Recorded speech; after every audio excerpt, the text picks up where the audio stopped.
नमस्कार बच्चों, कैसे हैं आप सब। देखिए बच्चों, हम कर रहे हैं पार्ट 3 बुद्धि बढ़िया पैसा। इसके हमने चैप्टर को डिस्कस किया है, शब्दार्थ भी देखे हैं, साथ ही इसके मौखिक और अध्ययन संबंधी प्रश्नों को देखा है। आज करते हैं हम इसके लघुत्तरीय प्रश्न। कौन से प्रश्न बच्चा? लघुत्तरीय प्रश्न। अब एक एक क्वेश्चन के आंसर को हम डिस्कस करेंगे, उसके बाद ब्लैक बोर्ड पे मेंशन करते जाएंगे। देखिए पहला क्वेश्चन है, राजा अहंकार में सबसे क्या कहता था। राजा पता है आपको बहुत अहंकारी था और वह सबसे क्या कहता था। तो देखिए राजा कहता था कि संसार में, देखिए इसका आंसर, राजा कहता था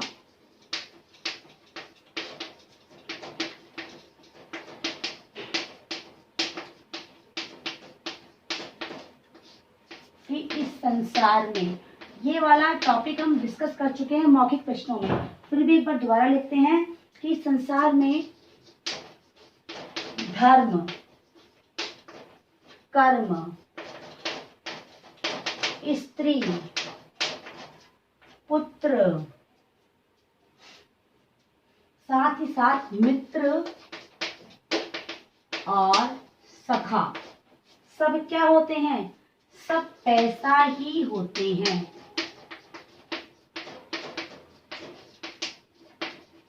राजा सबसे यही कहता था कि संसार में सब कुछ क्या है? जो धर्म है आपका, जो कर्म है आपका, जो स्त्री है आपकी, जो पुत्र है आपका, जो मित्र है आपका, जो सखा है आपका, वे सब क्या है? पैसा ही है। सब क्या है? पैसा ही है। नेक्स्ट देखिए, रानी किसे तुच्छ और किसे श्रेष्ठ समझती थी। अभी हमने राजा की बात की थी, अब हम रानी की बात कर रहे हैं। रानी किसे तुच्छ समझती थी और किसे श्रेष्ठ समझती थी। तो देखिए रानी बुद्धिमती स्त्री थी,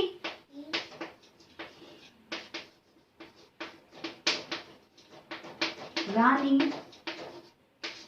बुद्धिमती स्त्री थी। वह रुपये पैसे को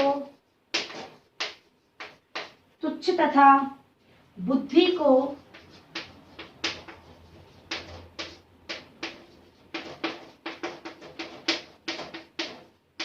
श्रेष्ठ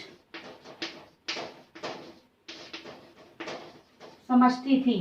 यानी वह बुद्धि को अधिक महत्व देती थी और रुपये पैसे को तुच्छ समझती थी।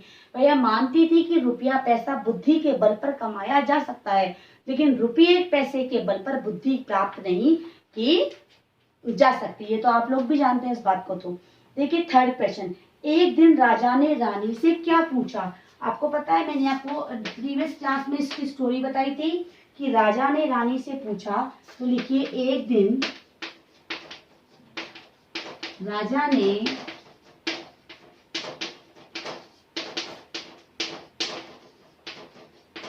रानी से पूछा कि रानी सच कहो,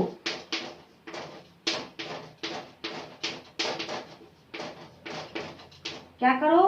रानी सच कहो, दुनिया में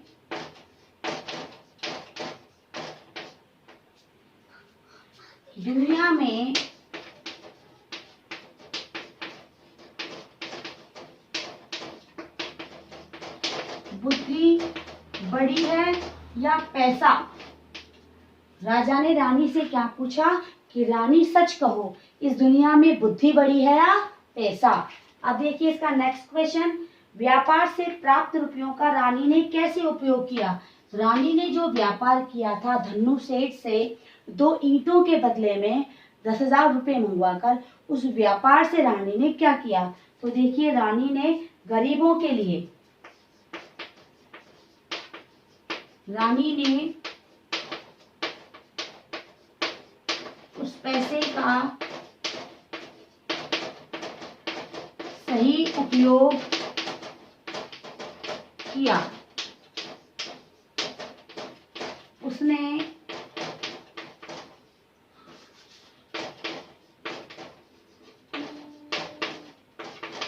निर्धनों के लिए औषधालय, पाठशाला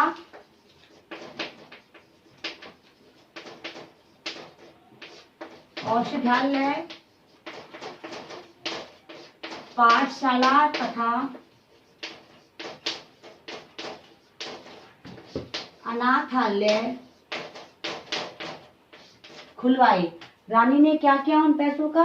रानी ने गरीबों के लिए, निर्धनों के लिए क्या किया था? औषधालय बनवाए थे, पाठशालाएं खुलवाई थी और साथ ही साथ अनाथालय भी खुलवाए थे। अब देखिए इसका लास्ट जो क्वेश्चन है शॉर्ट, राजा को रानी की बुद्धिमानी पर विश्वास कैसे हुआ? तो देखिए राजा को रानी की बुद्धिमानी पर विश्वास कैसे हुआ?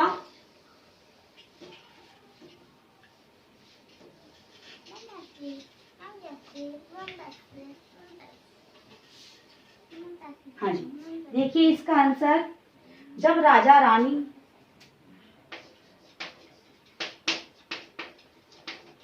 जब राजा को रानी राजकुमारी चौबेला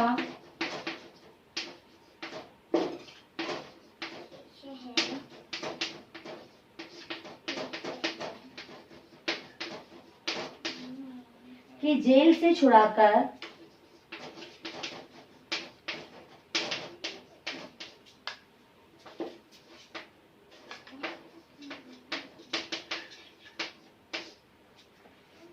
अपने नगर में ले आई।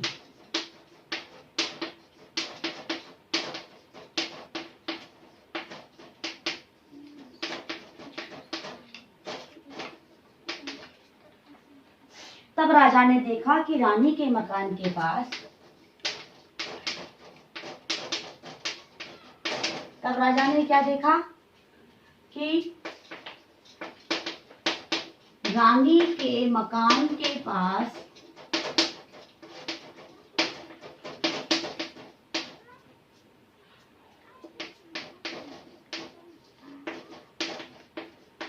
बहुत से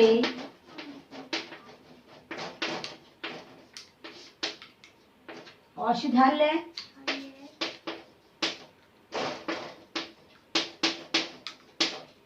पाठशाला तथा अनाथालय आदि थे।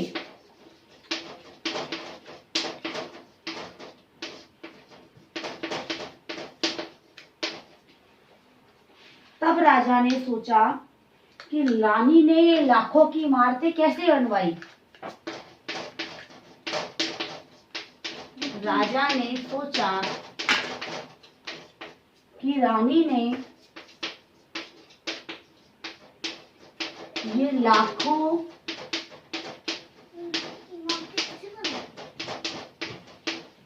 इमारतें कैसे बनवाई। और इसको देखकर राजा को उसकी बुद्धिमानी पर विश्वास हुआ कि मैंने तो रानी को 1 रुपया भी नहीं दिया था और रानी इतना सब कुछ रानी ने बिना पैसों के कर लिया, तो रानी ने ये सब कुछ कैसे संभव किया। इसको देखकर राजा को क्या हुआ? राजा को बड़ा आश्चर्य हुआ और इसके साथ साथ राजा को खुशी भी हुई। अब इसके जो लॉन्ग क्वेश्चन आंसर है बेटा, मैं उसका PDF आपको सेंड करूंगी। मैं एक एक क्वेश्चन आपको एक्सप्लेन कर देती हूँ, ठीक है, ताकि आपको ये चीजें अच्छे से समझ में आ जाएं। तो देखिए इसका पहला क्वेश्चन है, रानी की किस बात पर राजा को बहुत गुस्सा आया और फिर उसने क्या किया। तो देखिए एक दिन राजा के पूछने पर जब रानी ने पैसों की तुलना में बुद्धि को बड़ा बताया। आपको पता है रानी हमेशा बुद्धि को ही बड़ा मानती थी। तो राजा ने जब उससे पूछा कि रानी बताओ, सच बताओ क्या बड़ा होता है, तब रानी ने कहा नहीं, बुद्धि बड़ी होती है। तब राजा को पैसे की निंदा सुनकर बहुत गुस्सा आया। पैसे की बुराई सुनकर राजा को बहुत गुस्सा आया। राजा ने गुस्से में आकर रानी को महल से निकालकर नगर के बाहर एक मकान में रख दिया। राजा ने क्या किया? राजा ने गुस्से में आकर रानी को महल से निकाल दिया और अपने नगर अर्थात अपने शहर के बाहर एक मकान में रख दिया। और राजा ने रानी के सारे जेवर उतार लिए और खर्च के लिए ना रानी को एक पैसा दिया, ना किसी तरह का कोई सामान। ऐसा किया राजा ने रानी के साथ। अब देखिए सेकंड क्वेश्चन, रानी के पास व्यापार शुरू करने के लिए रुपए कहाँ से आए। आपको पता है रानी बहुत बुद्धिमती स्त्री थी। तो देखिए नगर के बाहर पहुंचकर रानी ने अपने नौकर से 2 ईंटें मंगवाई और उन्हें सफेद कपड़े में लपेटकर उस पर अपने नाम की मोहर लगाई और उसे अपनी धरोहर के रूप में धन्नू सेठ के यहाँ भिजवाया। मैंने बताया था आपको, स्टोरी डिस्कस की थी तब ये कि धन्नू सेठ के यहाँ का 10,000 रुपये मंगवाए सूद के साथ यानी ब्याज के साथ, और रानी सेठ ने रानी की धरोहर के रूप में उसे कीमती जेवर समझकर रखा और 10,000 रुपये नौकर को दे दिए और उन 10,000 रुपये से रानी ने व्यापार किया और थोड़े दिनों में रानी ने सेठ के सारे रुपए चुका दिए। अब देखिए नेक्स्ट क्वेश्चन, देशाटन के लिए जाते समय दोनों ठगों ने राजा से रुपए कैसे ऐंठे? तो देखिए जब राजा देशाटन के जा, देशाटन का मतलब क्या होता है? देश घूमने के लिए। तो राजा को नगर से बाहर कुछ ठग मिले। उन्होंने एक काना ठग था और जिसने एक आंख राजा के पास 2,000 रुपये में गिरवी रखने की बात कही, क्योंकि वो काना था तो उसने कहा कि मैंने अपनी एक आंख आपके पास गिरवी रखी थी 2,000 रुपये में, उसकी आंख मुझे अपनी आंख वापस करो। राजा बड़ा परेशान हुआ उसकी बात सुनकर, तो उसने उसे 4,000 रुपये लेकर उससे विदा ली। आगे चला तो कौन मिला? आगे गया तो उसे एक दूसरा ठग मिला जिसके पास कान नहीं था। उसने अपने एक कान होने की बात राजा से कही, तो राजा ने उससे भी पेश छुड़ाने के लिए क्या किया? उसे भी 4,000 रुपये दिए और उससे अपना पीछा छुड़ाया। अब देखिए राजकुमारी द्वारा राजा को भेजी गई चिट्ठी में क्या लिखा था? तो देखिए राजकुमारी चौबेला ने विवाह की इच्छा से राजा के पास तोते के द्वारा एक चिट्ठी भिजवाई और उस चिट्ठी में क्या लिखा था कि यदि वह शतरंज में हार गया तो उसे जेल की हवा खानी पड़ेगी और यदि वह जीत गया तो राजकुमारी चौबेला उससे विवाह कर लेगी। अब देखिए लास्ट क्वेश्चन, रानी ने दोनों ठगों को क्या सबक सिखाया? अब देखिए राजा का पता लगाने निकली रानी, जब कुछ दूर चली तो उसे वही पुराने ठग मिले जिन्हें राजा को ठगा था। जब काने ठग ने अपनी गिरवी रखी आंख मांगी तो रानी ने कहा कि अपनी दूसरी आंख निकाल कर दो, उसके तोल की आंख खोज कर तुम्हें वापस कर दूंगी। और इस तरह कटे हुए कान वाले ठग से रानी ने मिलान करने के लिए दूसरा कान मांगा और दोनों ही ठगों ने स्वयं को फंसता देखकर रानी को 4-4 हजार रुपये देकर अपना पिंड छुड़ाया। तो इसके लॉन्ग क्वेश्चन आंसर थे, शॉर्ट क्वेश्चन आंसर हमने कर लिए थे, लॉन्ग क्वेश्चन आंसर मैंने डिस्कस करवा दिए। मैं इसको इसका PDF आपको सेंड करूंगी, ठीक है। आज की क्लास में इतना ही बच्चों, thank you and have a nice day.